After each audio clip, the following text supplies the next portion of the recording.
আচ্ছা শুনেন, আমি আমি আপনার একটা উপকার করি। কি বাবাজি? এখানে তো কেউ নাই বুঝছেন। বাবাজি আমি সামনে কে রাখে না আছে ওটা তো আমি দিশা পাই না, আমাকে তো সব সময় আচ্ছা শুনে, কুরকুরি বেগমের কথা শুনে আমি এলাম ইউনিয়ন পরিষদে। হ্যাঁ, ওই যে ইউনিয়ন পরিষদে আজকে চাল দিব, ওই সকাল 8টার সময় নেই বয়ে রয়েছি আসর কুয়া জায়গা। স্কুলে তো মেলা দিন ধরে বন্ধ দিল না, কি করি? বুঝতো ওই লোকটাই সকাল থেকে বসে হয়েছে ওখানে। হ্যাঁ এই সকালে গেলাম তখন দেখলাম কেন এলাম, আমার এখনো দেখি বই হয়েছে, আমি চিন্তা দিয়ে কি করে লোকটা। দেখছে, হ্যাঁ, কুরকুরি বেগমের কথা শুনে আমি এলাম ইউনিয়ন পরিষদে। হ্যাঁ, ওই যে ইউনিয়ন পরিষদে আজকে চাল দিব, ওই সকাল 8টার সময় নেই বয়ে রয়েছি আসর কুয়া জায়গা। এবং তো ইউনিয়ন পরিষদ খুলতেছে না। হ্যাঁ, এই বেলা দিতে আমি বাড়ি বাড়ি যেতে ভিক্ষা করতাম, তাও তো আমার 5-10 চাল হইতো। হ্যাঁ, দেখছো কুরকুরি বেগমের কথা শুনে তো আমার ভুল হয়ে গেছে গা। চাচা হ্যাঁ বাবাজি। সকাল দিয়ে দেখতেছেন নেনু বসেছেন কেন গাইছেন নেনু? আরে বাবাজি আইসি কে নিগা, ও আমার বাড়ির পাশে কুরকুরি বেগম কইলো যে আজকে ইউনিয়ন পরিষদে চাল দিব বাবাজি। কুরকুরি বেগমের কথা শুনে আইসি তো সকাল 8টা বাজে, এখন তো দেন এই বেলা আসরে তো হয়ে গেছে, এই পর্যন্ত ইউনিয়ন পরিষদ খুলতেছে না। তাহলে আমি কি করি বাবাজি? বাবাজি আর না তুই ইউনিয়ন পরিষদ হবেন না স্কুল। কোনটা স্কুল? স্কুল কোন কি আনে?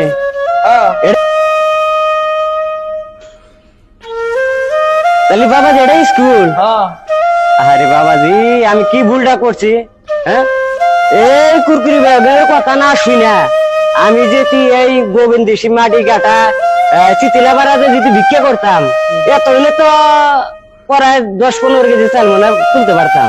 টাকা এই 10টা সালের নিকানে সকাল দিয়ে এত বসে এর সামনে পাড়াই গুলি তো একটা বেশি চাল কামাই করা একটা। তাই? হ্যাঁ আচ্ছা বাবাজি তাহলে যাই।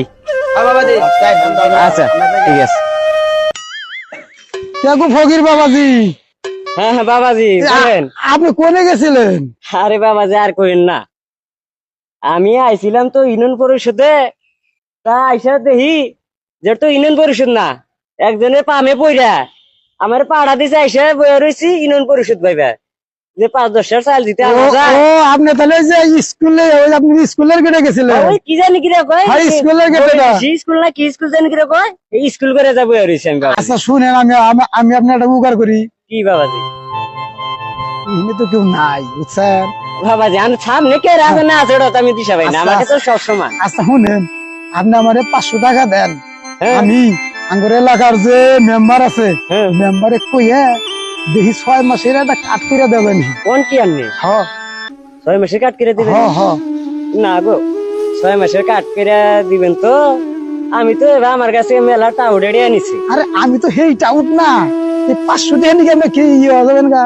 6 মাস আপনি চাইল কিনা নেবো না, এই মাসে মাসে না হ্যাঁ। 1 বস্তা করে চাইল দেবো, সেই ব্যবস্থা করে দেবেন আমি। আরে বাবাজি আনে 500 টাকা মনে করতেছেন কিছু না, হ্যাঁ। আমার কাছে 500 টাকা 5 লাখ টাকা। আচ্ছা দেন, আপনি 500 দেন, আমি কাট করে দিব, আপনি দেন দেন। দিবেন তো? দিব 100 বার দিব। কথা দিলেন? কথা দিলাম। আরে কো দেন না, 500 টাকা দেন। আরে বাবাজি 500 টাকা দিমু তো। হ্যাঁ দেন। আরে কাটের নিকে টেনশন করেন না, কাট করে দিব আমি। দেন যে সামনে পকেট আছে নি, এটা দেন। সামনে পকেট আছে? হ্যাঁ আচ্ছা। আচ্ছা তো বাবাজি এই বেকারে আমি দিলাম। ও 500 টাই তো দেই না। আচ্ছা তুমি টেনশন করবেন না বুঝছেন। হ্যাঁ আমি এই মাসের মধ্যে আমি কাট করে দিন যাই। 100 বার হবো।